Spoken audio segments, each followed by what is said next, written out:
adalah yang aneh-aneh, dan itu diakui loh oleh Rhoma Irama. Bahkan terakhir dia ngaku juga dalam podcastnya itu ditelepon untuk dihabibkan. Mau dibikinin sertifikat. Rhoma Irama ditawarin jadi habib sama habaib. Siapa habaibnya? Sebut dong, nama habaibnya siapa?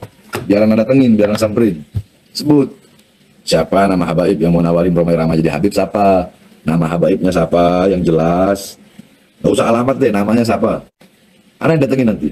Bang Haji Rhoma ini kurang teliti, saudara. Percaya satu info disebarluaskan dengan sumpah kepada Allah. Demi Allah, saya ditelepon dengan orang yang mengaku dari Robitoh Alawiyah menawarkan saya nasab. Saya diminta untuk beli nasab. Demi Allah, bahwa apa yang akan saya ucapkan ini hak benar. Kalau saya dusta, saya dilaknat oleh Allah. Siap dilaknat Allah. Saya akan nyatakan bahwa ada seorang Habib bertelepon kepada saya satu hari. Ya. Ini baru beberapa bulan aja. Bang Haji, Assalamualaikum. Ente tuh habaib. Ente tuh Habib ini. Ente mesti datang ke Rabitoh. Harus terima sertifikat. Insya Allah dia bilang kalau nggak salah hari Senin ente ke sana Bang Haji. Yang bayarin sertifikatnya aneh. Ente nggak usah bayar. Aneh bayarin. Jadi jangan tanya nanti. Mana orangnya? Jangan. Darah Nabi itu mulia. Ya kan. Jadi kalau ada orang mengaku dalam dirinya ada aliran darah Nabi Muhammad, pasti dia jujur, pasti dia dermawan, pasti dia santun, pasti dia pemaaf. Kalau sebaliknya, nggak mungkin darah yang suci itu ada pada orang yang pemarah, mulutnya kotor, berangasan, nggak mungkin itu. Jadi kalau ada orang ngaku sementara dia berangasan, saya nggak percaya. Habaibnya difitnah, habaibnya dihina, habaibnya dicaci maki. Apa sih sebetulnya yang mereka cari, saudara? Namanya kita ganti, jangan. Jadi apa? Jadi apa? Siap turunkan Jokoduk. Siap lengserkan Jokoduk. Takbir. Monyet. Anjing. Bangsat. Anjing. Kata siapa Rasulullah tidak pernah begitu. Anjing itu nurut, Pak. Dikasih belung. Wah. Dia seperti dikasih emas. Oh, dia Woi anjing, woi babi, kenapa? Oh, hina habaib. Mana mungkin darah yang suci itu ditampilkan oleh orang berangasan kayak begitu. Ngomong sama saya ngomong. Ngomong sama saya ngomong. Saya bersumpah demi Allah, apabila saya berbohong, tidak mengatakan Habib Rizik, Habib Gaul, Habib Cabul. Tesis atau tulisan Imad itu saya sangat setuju. Argumentasinya sangat solid gitu. Argumentasinya itu luar biasa kuat gitu loh. Dan dia juga yakin betul bahwa apa yang dia tuliskan itu tidak terbantahkan. Dan sampai sekarang memang belum ada tandingannya gitu. Saya bertanggung jawab dunia akhirat bahwa Ba'lawi ini bukan keturunan Nabi. Nasab Ba'lawi itu nggak bakal hancur. Tidak, walaupun seluruh makhluk di dunia ingin berusaha menghancurkan dan merusak nasab pohon Ba'lawi yang dibangun dengan pondasi keimanan. Yang terpenting bukan darah. Yang terpenting adalah sejauh mana orang mengikuti ajarannya. Ya kalaupun dia punya hubungan darah si Kan'an ini dengan Nabi Nuh, tapi dia nggak mengikut ajaran Nabi Nuh, ya tidak dianggap sebagai keluarganya Nabi Nuh. Ya betul, kita kan harus rasional. Orang yang kita hormati itu kan orang yang berjasa pada diri kita. Yang paling berjasa ya pertama orang tua, guru. Itu yang harus dihormatin. Dan dalam konteks murid guru itu kan ilmu artinya. Saya bisa, kalau dalam ilmu keislaman itu kan belajar tajwid, fikih, tauhid, tasawuf, dan lain sebagainya, usul fikih. Iya dari kiai-kiai itu di pesantren gitu. Nggak ada lewat majelis-majelis besar, karena kalau majelis-majelis besar nggak ngajarin yang begitu, jarang. Ya paling sholawatan doang kan. Dan tidak apa namanya, tidak seintens kalau kita di pesantren gitu loh. Maka kebanggaan saya, penghormatan saya lebih pada guru-guru saya. Kalau soal nasab, seandainya ada orang yang hasil zina orang tuanya, tapi dia alim, pinter, baik, dan bermanfaat, akan saya hormatin kok. Soal orang tuanya dulu bikin dia tanpa ikatan nikah, ya itu bukan urusan dia, dan juga bukan urusan saya gitu loh. Ini ekstrimnya ya. Jadi soal orang itu, kalau dia baik, bermanfaat bagi kita atau bagi orang lain, memiliki wawasan yang baik, cara berpikir yang baik, nasihat yang baik. Kita tahu, diceritakan oleh orang bahwa dulu orang tuanya ini bikin dia tanpa ikatan nikah. Tetap saya hormatin kok, gitu loh. Nggak ada urusannya sama nasab, gitu loh. Lagi pula sederhana kalau saya. Pertama kembali kepada ajaran Al-Quran. Ajaran Islam itu tidak mengenal kasta. Semua manusia itu sama di mata Allah. Dan Nabi Muhammad itu tegas. La fadla lil arabi alal ajami. Tidak ada kemuliaan bagi orang Arab atas orang-orang non-Arab. Gitu. La fadla lil abyad alal ahmar. Tidak ada kemuliaan orang berkulit putih atas orang-orang yang kulit berwarna, kan begitu. Jelas itu Nabi Muhammad. Dan itu pernyataan Nabi itu menjelang beliau wafat ya? Menjelang beliau wafat pada saat haji wada. Semua orang harus dihormatin. Itu bisa minta tolong diulang lagi nggak tadi itu yang pertama tadi pernyataan Nabi itu. La fadla lil arabi alal ajam. La fadla lil abyad alal ahmar. Oke, tidak ada aswad. Tidak ada kemuliaan bagi orang Arab di atas orang non-Arab. Tidak ada kemuliaan bagi orang berkulit putih di atas orang berkulit berwarna gitu. Maka Nabi mencontohkan ketika Fathu Makkah, beliau memerintahkan sahabat Bilal untuk naik ke Ka'bah mengumandangkan azan. Kita tahu sahabat Bilal bin Rabah ini berkulit hitam dan mantan budak. Ketika itu ada loh yang tidak berkenan. Ini kan privilege naik Ka'bah gitu loh, azan. Kok Bilal sih yang kulitnya hitam, mantan budak? Nabi itu desas-desas itu dengar. Kata Nabi, orang yang masih berpikir seperti itu masih jahiliyah otaknya. Gitu. Nah ini poin menarik ini tadi sebenarnya. Kan ini bukan hanya, tadi kan Ustadz Taufik bilang bahwa Islam itu betul-betul egalitarianisme lah prinsipnya ya, tidak mengenal kasta.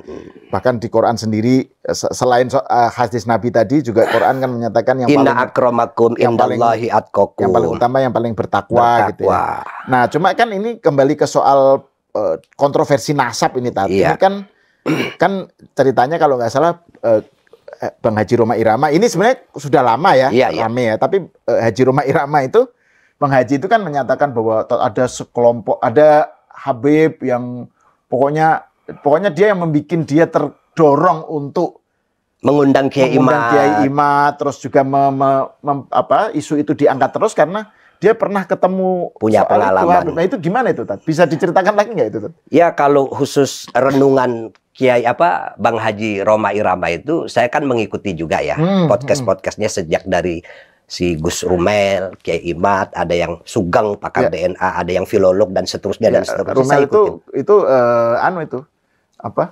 santrinya Mbah Mun lah itu. Dan alumni UIN Jogja itu teman saya itu. Iya, Rumel Abbas itu. Rumel. Ya, terus.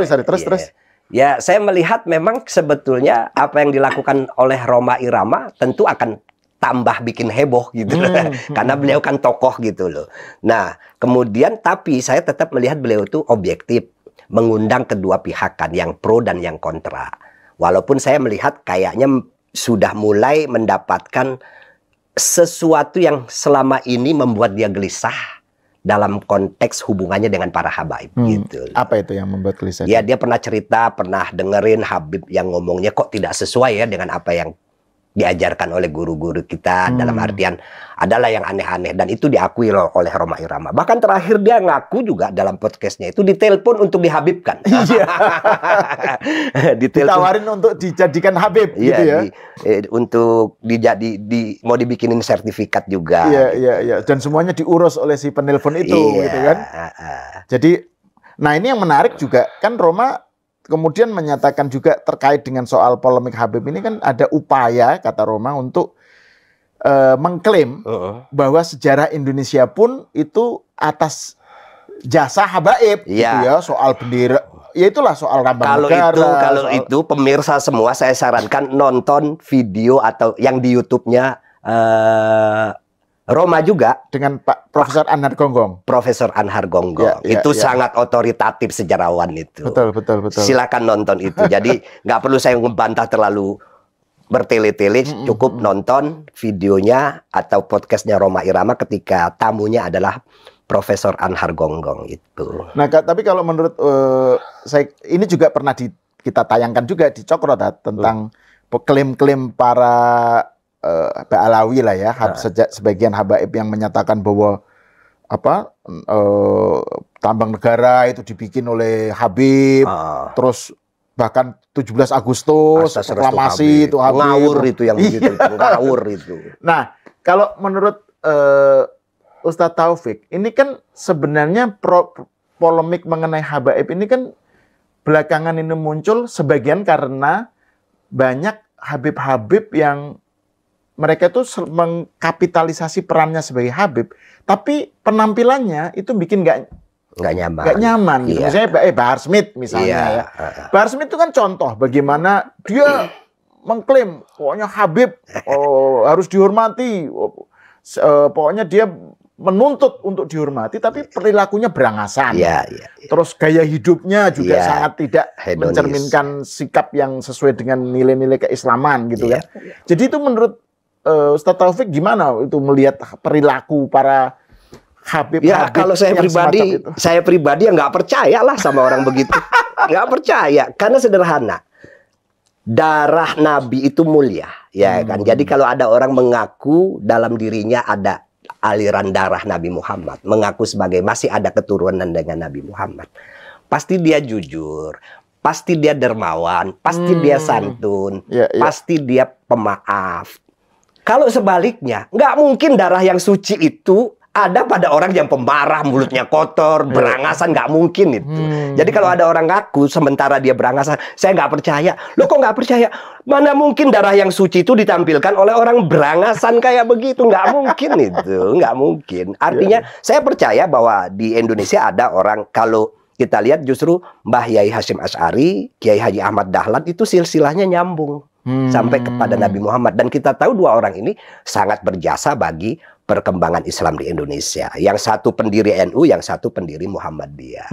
Gitu loh. Nah, terus juga yang menarik, Tat, kalau kita lihat ya, kalau soal tadi itu, bahwa yang paling bersemangat untuk minta dihormati karena kehabibannya, itu kan rata-rata perilakunya berangasan dan bikin kita nggak nyaman ya. Tapi yang justru yang tidak mengaku habib, dan dia habib gitu ya, menolak dipanggil habib. Misalnya kayak Profesor Dr. Quraish Shihab misalnya, yang menyatakan bahwa habib itu pengertiannya adalah mencintai dan dicintai. Betul. Harus mutual gitu. Dan beliau nggak pernah menyebut habib loh dirinya. Nah itu menurut Ustaz gimana itu? Itu memang soal kedalaman ilmu ya. Orang kalau semakin dalam ilmu, maka ada istilah pepatah, semakin padi itu kalau semakin berisi semakin merunduk. Dan itu benar. Jadi orang kalau dengan natural dia belajar, membaca, menguasai berbagai disiplin ilmu. Kalau dalam konteks Islam, dia fikihnya paham, tauhidnya paham, masuk ke ihsan yang kemudian diejawantahkan jadi ajaran tasawuf, yang kemudian mengajarkan orang rendah hati dan seterusnya. Itu otomatis. Kalau orang ilmunya penuh, otomatis itu rendah hati. Jadi kalau orang yang sombong, angkuh, kasar, itu berarti memang belum penuh ilmunya. Atau malah nggak ada? Mungkin nggak ada. Ngarang-ngarang aja. Dalam kesempatan ini, saya tuh ingin menegaskan Pak Kiai, Kang Sahal ini. Ini saya melihat fenomena yang kadang-kadang kurang sehat. Kita dalam Ahlus Sunnah wal Jamaah, mukjizat yakin ada. Terjadi di tangan para nabi dan rasul itu. Banyak contohnya. Ada juga selain mukjizat itu karomah. Nah, karomah ini terjadi di tangan para wali. Ada maunah. Maunah itu pertolongan Allah bagi orang-orang yang soleh. Ini yang dijelaskan oleh Ustadz Taufik ini bagi pemirsa, ini adalah tentang fenomena extraordinary ya. Extraordinary, khorikul adah yang nggak sesuai dengan kelaziman. Di luar sebab akibat. Di luar sebab akibat. Itu kalau pada nabi itu namanya mukjizat. Kalau pada para wali namanya karomah. Nah terus gimana, sorry? Kalau yang ulama, orang-orang soleh itu biasanya disebut maunah. Nah, saya ingin menegaskan, peristiwa itu semua terjadi bukan kehendak Nabi, bukan kehendak Rasul, bukan kehendak wali, bukan kehendak orang soleh, tapi murni kehendak Allah. Ketika Allah melihat orang-orang ini membutuhkan mukjizat, Allah kasih. Gitu loh. Makanya mukjizat Nabi Muhammad umpamanya, beliau Isra dan Mi'raj dari Mekah ke Baitul Maqdis sampai ke Sidratul Muntaha. Itu di dalam Al-Qur'an dijelaskan, Subhanalladzi asra bi abdihi, Maha suci zat yang memperjalankan. Jadi bukan Nabi Muhammad sendiri jalan, bukan, tapi diperjalankan oleh Allah. Makanya kemudian bisa dari Mekah ke Baitul Maqdis itu dalam waktu yang sangat cepat. Kemudian naik ke Sidratul Muntaha yang penjelasannya itu di dalam kitab tafsir panjang sekali. Nah, yang seperti ini tuh sebetulnya kalau dia pada para wali pun sama. Karomah itu tidak ada wali yang wah karomah saya ingin saya keluarkan. Nggak bisa. Itu tergantung Allah. Kapan Allah melihat para wali itu membutuhkan itu. Begitu juga maunah yang terjadi pada orang-orang soleh. Dia tidak bisa memamerkan. Nah yang dipamerkan itu biasanya bukan karena kesucian batin, kebersihan orang-orang itu. Yang bisa dipamerkan itu disebut supranatural. Bukan spiritualitas. Jadi harus dibedakan. Nah kisah-kisah khariqul adat ini itu tolonglah dibatasi ceritanya bahwa ini hanya terjadi pada orang-orang yang hatinya suci, bersih, nggak pernah suudzon, nggak pernah buruk sangka, nggak iri, nggak dengki gitu. Orang yang tulus hatinya. Dan itu pun melalui divine intervention. Betul. Ya? Jadi itu intervensi ilahi. Intervensi gitu ya? Ilahi jelas. Kalau tidak ada intervensi Allah tidak mungkin terjadi itu. Maksud saya ketika mencerita itu ditegaskan sehingga orang awam ini, oh iya saya nggak mungkin begitu gitu loh. Atau siapapun nggak mungkin lah begitu kalau dia bukan orang-orang yang kelihatannya memang soleh atau wali. Ini kadang-kadang masyarakat ini kan gara-gara banyak cerita-cerita yang begitu itu akhirnya pada halu. Orang halu kalau sudah umum itu akan gampang dibohongin. Maka muncullah tokoh-tokoh yang kemudian jadi dukun, ini. Di mana-mana yang ngomong nggak jelas tapi pengikutnya banyak. Terus juga bahkan bukan hanya orang itu kan yang itu juga ini kembali ke soal podcastnya Bang Haji tentang kontroversi Habib ya. Itu ada makam-makam yang tadinya ini dikeramatkan gitu kan. Iya. Tiba-tiba jadi makamnya Habib siapa gitu. Itu ada itu memang podcast itu.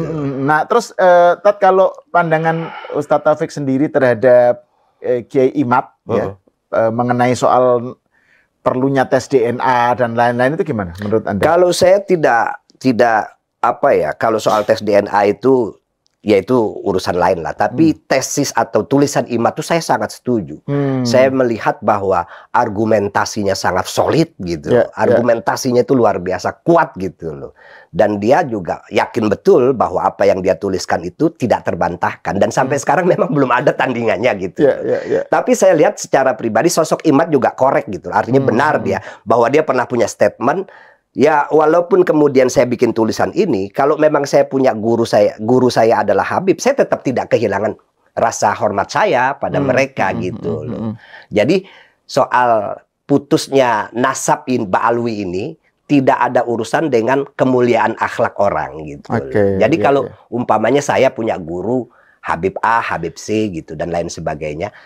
Setelah saya yakin bahwa memang nasabnya itu putus gitu, ya tetap saya menghormati beliau itu sebagai guru saya dan itu disampaikan oleh Imad. Jadi argumentasinya solid, sikapnya korek, benar gitu. Ustadz Taufik kenal secara personal? Oh, kalau secara personal saya kenal karena sama-sama di lembaga Bahsul Masail PBNU. Oh, oke. Tapi jarang ketemu juga. Mungkin nggak pernah ketemu, cuma komunikasi lewat apa namanya? Lewat WA aja. Iya, lewat inilah ya. Lewat pokoknya tetap ini kontak-kontakan. Dan masih saya gitu. membaca apa yang dia tulis itu saya baca karena selalu dikirim, saya baca, saya amati. Bisa diuraikan secara singkat nggak kepada jamaah Cokro TV? Sebenarnya Kiai Imad itu intinya itu ngomong apa dia? Ya intinya ada silsilah yang putus lah. Ada silsilah yang putus yang kemudian dalam tanda kutip ya, menurut pandangan Kiai Imad itu direkayasa setelah 400-an tahun kemudian gitu loh. Jadi itu diciptakan seakan-akan itu adalah ketersambungan gitu, padahal itu putus gitu. Dan itu yang membuat kemudian otentisitas habaib setelah itu yang ada sekarang itu questionable gitu ya. Betul. Nah, tapi ini tadi kan Ustadz ini pertanyaan terakhir nih. Ustadz Taufik kan nyebut soal PBNU dan Ustadz Taufik kan bagian dari pengurus NU lah. Ini kan soal kontroversi habaib ini kan rame di kalangan NU.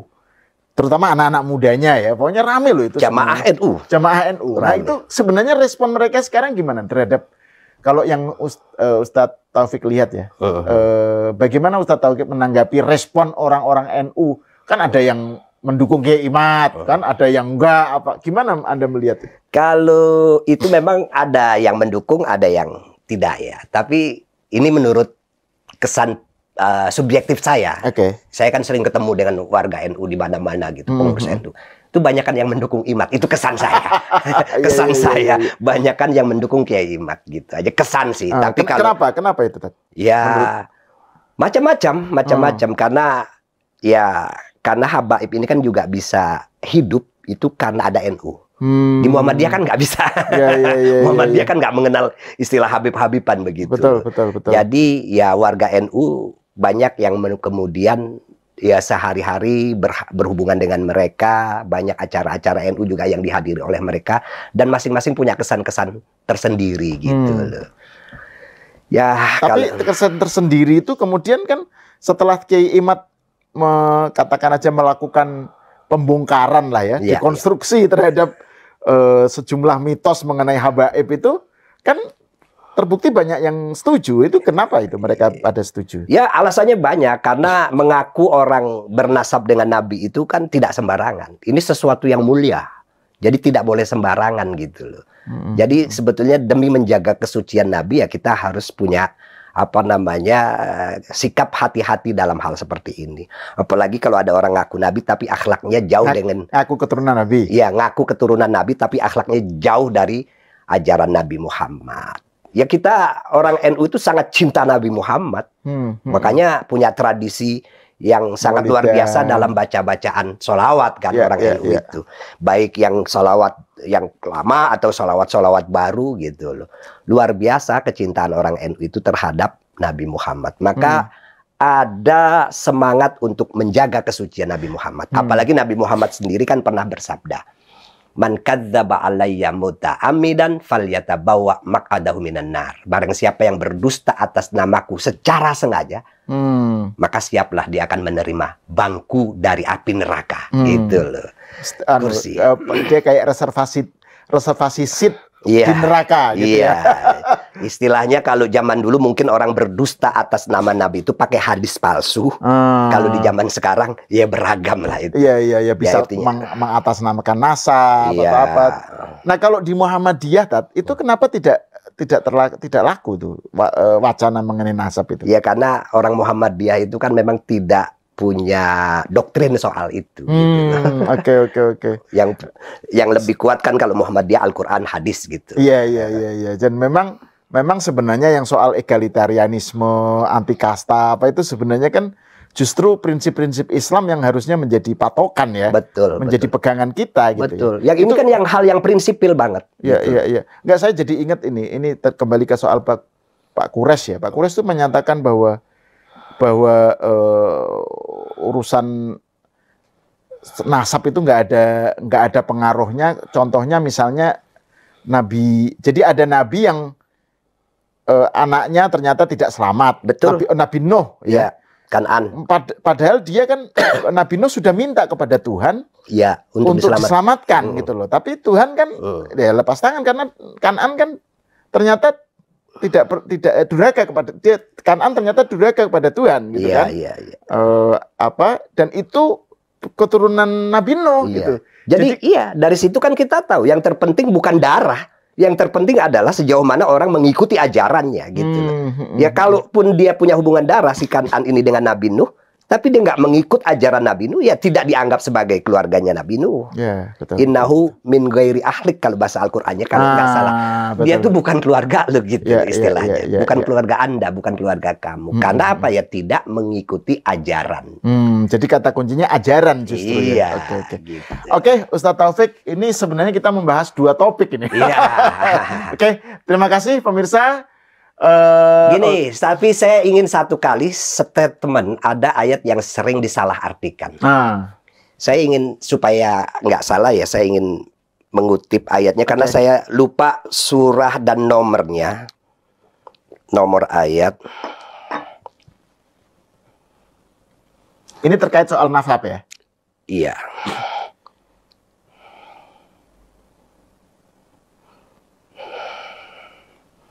Nah ini ada ayat yang beberapa tokoh itu mengutip, termasuk mohon maaf kalau nggak salah Pak Quraisy sendiri itu mengutip ayat ini. Ini ayat Asy-Syura ayat ke 23. Jadi kulla as'alukum alaihi ajron illal mawaddata fil qurba. Katakanlah wahai Muhammad, aku tidak minta upah atas apa yang aku lakukan ini kecuali cinta kasih atas dasar kekerabatan kita. Jadi sebagian tokoh itu mengartikan aku tidak minta apa-apa dari kalian kecuali cintailah kerabatku. Ya. Oke. Jadi menurut saya arti yang disampaikan oleh beberapa tokoh itu keliru. Oke. Karena kalau kita lihat tafsirnya, ayat ini menegaskan obrolan Nabi dengan tokoh-tokoh Quraisy yang tidak mau menerima dakwah Nabi ketika itu. Kita tahu kan tokoh-tokoh Quraisy bahkan paman-paman Nabi kan menolak ajaran Nabi. Betul. Abu Jahal, Abu Lahab. Ketika menolak itu, Nabi Muhammad mendekati mereka, ngobrol dengan mereka. Oke, kalau kalian menolak. Tapi ingat, saya tidak minta apa-apa kok. Dan jangan memusuhi saya. Karena bagaimanapun kita ini masih punya hubungan kerabat. Gitu loh.